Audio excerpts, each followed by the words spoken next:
जय जगन्नाथ सांग माने आसंतु दीपावली अवसर रे आज आम बनैबा टेस्टी पेड़ा बिल्कुल सुविधा एवं खूब कम समय रे प्रस्तुत होउथिबा एही मिठा। चलंतु प्रथमे 1 कप मिल्क पाउडर रे 1 कप ठंडा क्षीर देई एहाकू भल भाबे गोलाई देबा जेपरी सेथिरे कोनोसी लम्स न रहे। चलंतु एबे एक पैन गरम करी सेथिरे 1 कप मैदा को लो फ्लेम रे गोल्डन ब्राउन हेबा पर्यंत 7 रु 8 मिनिट पर्यंत भाजी नेबा। सेथिरे मिल्क पाउडर रो होइथिबा मिक्स और आधा कप चीनी देई एहाकू एही भली मिक्स करिबा।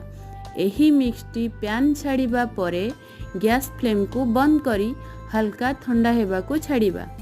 हल्का ठंडा हेबा परे एहाकू एही भली पेड़ार मिठाई बनाई नेबा। वर्तमान आमर प्रस्तुत हो गला पेड़ा। एहाकू बनांतु और एहार मजा नियंतु।